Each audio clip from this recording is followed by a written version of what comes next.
अस्सलाम वालेकुम, good morning. आप सबका मेरे यूट्यूब चैनल में वापस से स्वागत है। ये गोल्ड का आवरली चार्ट नहीं है, ये गोल्ड का डेली चार्ट है। 1743 के आसपास बंद हुआ है। थर्सडे गोल्ड ने थोड़ा सा ऊपर जाने की कोशिश की थी ज़रूर, जैसे कि आप देख सकते हो। गोल्ड 1755 का हाई बनाया था, उसके बाद 1719 का लो बनाया और 1728 का फ्राइडे का लो है। 1746 के आसपास का हाई बनाने के बाद 1743 के आसपास गोल्ड क्लोज हुआ है। लास्ट वीक काफ़ी अच्छी मूवमेंट थी मार्केट में। मेजर मूवमेंट जो थी वो बॉन्ड यील्ड की वजह से, बॉन्ड यील्ड जो बढ़ती जा रही है उसकी वजह से गोल्ड में एक अच्छा क्रैश आया था थर्सडे। वेडनेसडे का ये हाई आप देख रहे हैं बिकॉज ऑफ फेड का, जो हम बात कर चुके हैं फेड की।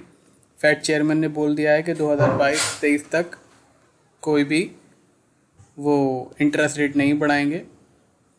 इनफैक्ट उन्होंने ये भी बोल दिया है कि इन्फ्लेशन अगर बढ़ेगी, जो उनका 2% का टारगेट है उससे अगर बढ़ भी गई, अगर 2.5% भी हो गई, तब भी वो लोग इंटरेस्ट रेट नहीं बढ़ाएंगे। इसके चलते मार्केट में एक अच्छा उछाल आया था वेडनेसडे, और उसके बाद वापस से क्रैश भी आ गया बिकॉज बॉन्ड यील्ड जो है वो रुकी नहीं। उनके बावजूद जब उन्होंने बताया कि 22-23 तक इंटरेस्ट रेट नहीं बढ़ाएंगे, ऐसा लग रहा है बाजार को कि भले ही फेड चेयरमैन ने कह दिया कि बॉन्ड यील्ड नहीं बढ़ेगी, बट ऐसा हो सकता है कि इकोनॉमी जैसे जैसे ग्रो करे फेड अपना स्टांस चेंज कर दे। चलिए आगे बढ़ने से पहले देख लेते हैं कौन कौन से मेजर डेटा हैं नेक्स्ट वीक। जितने भी टाइमिंग आप देख रहे हो AM और PM में है। इंडियन टाइमिंग के हिसाब से फेड चेयरमैन की स्पीच है मंडे को। एग्जिस्टिंग होम सेल्स नंबर्स आएंगे। ट्यूसडे को वापस से फेड चेयरमैन टेस्टिफाई करेंगे। वेडनेसडे को CPI कोर CPI नंबर्स हैं ब्रिटेन के। जर्मन मैन्युफैक्चरिंग नंबर्स हैं वेडनेसडे को। फेड चेयरमैन की टेस्टिफाई है वापस से। कंज्यूमर कॉन्फिडेंस है यूरोप का। ECB की प्रेसिडेंट की स्पीच भी है वेडनेसडे, ध्यान रखिएगा। थर्सडे बैंक ऑफ इंग्लैंड के गवर्नर और ECB प्रेसिडेंट की स्पीच है। अनएम्प्लॉयमेंट क्लेम्स है US के। GDP क्वार्टरली नंबर्स आएंगे। उसके बाद फ्राइडे आ जाते हैं। फ्राइडे यूरो समिट है, थोड़ी सी इंपॉर्टेंट है तो ध्यान रखिएगा। Personal spending, personal income monthly US के। बस तो तकरीबन 4 से 5 दिन जो है वो सारे सेंट्रल बैंक के गवर्नर की स्पीचेस हैं, तो थोड़ा सा ख्याल रखिएगा। नेक्स्ट वीक थोड़ा सा जब मार्केट ऊपर नीचे हो सकता है बिकॉज ऑफ स्पीचेस, ज़रूरत से ज़्यादा स्पीच हैं। 5 में से देखोगे तो आप 4 दिन तो स्पीच ही हैं। कभी फेड चेयरमैन की है, कभी यूरोप के गवर्नर की है, कभी बैंक ऑफ इंग्लैंड के गवर्नर की है। तो बहुत सारे जो सेंट्रल बैंक के गवर्नर हैं वो स्पीच देंगे। गोल्ड की जो ये क्लोजिंग हुई है 1743 की, अगर आप इसे मानोगे तो थोड़ी सी एक पॉजिटिव क्लोजिंग दिख रही है मार्केट में अभी भी, बट एक जो टेक्निकल चार्ट्स है उस पर अभी भी पॉजिटिव क्लोजिंग नहीं आई है। अगर आप थर्सडे फ्राइडे के चार्ट्स उठा के देखोगे, स्पेशली फ्राइडे का चार्ट की बात कर रहा हूँ, डॉलर इंडेक्स काफ़ी ऊपर चला गया था। उसके बावजूद गोल्ड में एक बहुत अच्छी स्ट्रेंथ बनी रही। इनफैक्ट ये मैंने अपने जो है स्ट्रीमिंग में भी बोला था कि 92 के बावजूद जो है डॉलर इंडेक्स 92 ब्रेक कर चुका था, तब भी गोल्ड में ज़्यादा वीकनेस नहीं आई। इनफैक्ट तब भी गोल्ड 1736-37 डॉलर के आसपास चल रहा था। अभी जो है 91-92 के 92 के नीचे से क्लोजिंग हुई है। 0.06% ऊपर बंद हुआ है डॉलर इंडेक्स, और 0.5% के आसपास तेज़ी आई है फ्राइडे को गोल्ड में। मतलब गोल्ड डॉलर इंडेक्स के पॉजिटिव होने के बावजूद गोल्ड ने एक अच्छी जो है क्लोजिंग दी है। इंडिकेशन ये दे रहा है कि आने वाले दिनों में हो सकता है गोल्ड में बाइंग वापस से लौट आए, बट अभी फ़िलहाल चार्ट पे हमारे बाइंग लौट के नहीं आई है। वीकली चार्ट वीकली जो एनालिसिस हम कर रहे हैं अभी, उसके वीकली एनालिसिस में गोल्ड बाइंग कब आएगा? जब हमारे रेजिस्टेंस के ऊपर क्लोज हो जाएगा। हमारा रेजिस्टेंस क्या है, चलिए देख लेते हैं। गोल्ड का वीकली रेजिस्टेंस है $1802 का। गोल्ड का सपोर्ट है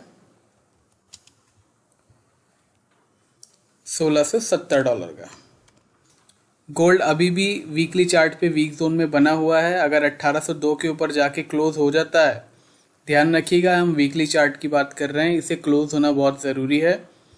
1802 के ऊपर अगर क्लोज हो जाता है तो ज़रूर $100-150 की तेज़ी आ सकती है गोल्ड के अंदर।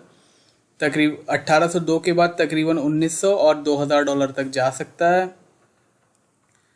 1670 के नीचे निकलता है और क्लोज होता है। ध्यान रखिएगा मेन जो एक वर्ड है वो क्लोजिंग है। 1670 के नीचे क्लोज होता है तो वापस से $1600 और $1500 तक जा सकता है। फिलहाल वीकली चार्ट पे वीक जोन में ही है तो बाइंग अवॉइड कीजिएगा। MCX के जो लेवल हैं वीकली मैं ऑलरेडी कम्युनिटी पोस्ट में डाल चुका हूँ। अगर आप देखना चाहते हो तो आप ज्वाइन का बटन दबा के देख सकते हो। यह है सिल्वर का चार्ट। सिल्वर में कोई ज़्यादा मूवमेंट नहीं था फ्राइडे। इनफैक्ट सिल्वर में कोई ज़्यादा मूवमेंट हो ही नहीं रहा है। आप ही देखोगे फ्राइडे का चार्ट, थर्सडे, वेडनेसडे, ट्यूसडे और मंडे ओपन हुई थी 2588 में, हाई बनाया 2630 का, फिर 2630, फिर 2651, 2660, फिर 2630। मोरलेस सेम ही हाईज बनाए हैं सिल्वर ने। एक वीक जो फेड का हाई है 2660 का, उसके बाद सिर्फ वही हाई बनाया था, बाकी तो कोई मूवमेंट हुआ नहीं है गोल्ड में, या सॉरी सिल्वर की बात कर रहे हैं हम। सिल्वर में ज़्यादा मूवमेंट नहीं हुआ है। इनफैक्ट सिल्वर में थोड़ी सी एक क्रैश ज़रूर आया था जब बॉन्ड यील्ड बढ़ रही थी कल थर्सडे की रात को जब बॉन्ड यील्ड ज़्यादा बढ़ी थी और गोल्ड क्रैश हुआ था, तब ज़रूर एक सिल्वर में थोड़ा सा क्रैश आया था। उसके बाद कोई ज़्यादा मूवमेंट हुआ नहीं। फ्राइडे को भी ज़्यादा मूवमेंट नहीं हुआ। आप ये देख सकते हो 2630 का हाई है, 26.3 का लो है। पूरे दिन 30 सेंट में ही ऊपर नीचे हो रही थी। एक मूवमेंट आया था जब 2630 के आसपास आ गई थी, बट उसके बाद वहाँ से ब्रेक नहीं हुई। हमारा इंटरडे का रेजिस्टेंस था 2630 ब्रेक नहीं हुई और वापस से 26.3 का लो बनाया और बस 2630 और 26 के बीच में ही मार्केट ट्रेड कर रहा था। तो इस वीक का क्या रेजिस्टेंस सपोर्ट है आइए देख लेते हैं। सिल्वर का रेजिस्टेंस है 2930 का। सिल्वर का सपोर्ट मैं बहुत बार बता चुका हूँ, $25 का है, लेकिन मैं 2480 लिख रहा हूँ बिकॉज एक बार 2480 का लो बना चुका है। 2930 के ऊपर निकलता है और क्लोज दे देता है तो 30 और 33 मतलब $33 तक जा सकता है। 2480 के नीचे अगर क्लोज हो जाता है तो ज़बरदस्त एक सेलिंग आ सकती है $22 और $20 तक की। ख्याल रखिएगा सिल्वर में जो एक $25 की रेंज है वो बहुत ही ख़तरनाक रेंज है। उसके नीचे क्लोज होना एक ज़बरदस्त मार्केट में भूचाल ला सकता है, सिल्वर को बहुत तेज़ी से नीचे लेके जा सकता है। वैसे ही सिल्वर के जो रेजिस्टेंट है 30 का, 2930 के बाद एक 30 का रेजिस्टेंस आएगा। वो जो रेजिस्टेंस है वो भी एक बहुत बड़ा आउटब्रेक लेवल है। उसके ऊपर अगर मार्केट ऊपर क्लोज हो जाता है तो बहुत ज़बरदस्त तेज़ी आ सकती है। अभी फ़िलहाल सिल्वर पॉजिटिव जोन में है जब तक 2480 के नीचे क्लोज नहीं होती, और गोल्ड वीक जोन में है जैसे हम डिस्कस कर चुके हैं। अब देख लेते हैं क्रूड ऑयल। यह है क्रूड ऑयल का चार्ट। फाइनली क्रूड ऑयल में एक ऐसा वीक आया जिसमें करेक्शन आया। ये था फ्राइडे, थर्सडे, वेडनेसडे, ट्यूसडे और मंडे मतलब 5 में से 4 दिन जो है क्रूड ऑयल वीक जोन में बंद हुआ, मतलब रेड में बंद हुआ, और सबसे ज़्यादा क्रैश आया थर्सडे को। फाइनली 58-50 के आसपास वो एक बार आ चुका था लेकिन क्लोज नहीं हुआ, वापस से बाउंस बैक हुआ 61-36 के आसपास। एक छोटी सी न्यूज़ आ गई थी कि सऊदी के एक रिफाइनरी पे थोड़ा सा हमला हुआ है जिसकी वजह से बाउंस बैक आ गया। अदरवाइज मुझे ऐसा लग रहा था कि फाइनली क्रूड ऑयल का वीक जोन आ चुका है, लेकिन जो क्लोजिंग हुई है ये अभी भी पॉजिटिव जोन में ही हुई है। तो इस वीक का रेजिस्टेंस सपोर्ट क्या है आइए देख लेते हैं। ध्यान रखिएगा MCX के लेवल मैंने ऑलरेडी कम्युनिटी पोस्ट में डाल दिए हैं। अगर आप नहीं देख पा रहे हो तो ज्वाइन का बटन दबाइए, तब आपको दिख पाएंगे। क्रूड ऑयल का सपोर्ट है इस बार का $58 का। वैसे 58-40 के आसपास का सपोर्ट है, बट क्योंकि हम ये वीकली चार्ट्स की बात कर रहे हैं इसलिए 40 सेंट का मैंने डिस्काउंट दिया है ताकि कभी कोई न्यूज़ या वॉलेटिलिटी आए तो उससे कॉम्बैट हो पाए। क्रूड ऑयल का रेजिस्टेंस है 68.20 का। $58 के नीचे अगर क्लोज हो जाता है तो ज़बरदस्त सेलिंग आ सकती है $52 और $48 तक की। 68.20 के ऊपर $72 और $78 के द्वार यानी दरवाजे खुल जाएंगे। फिलहाल क्रूड ऑयल पॉजिटिव जोन में है, सेलिंग में नहीं गया है, अभी भी पॉजिटिव जोन में बना हुआ है।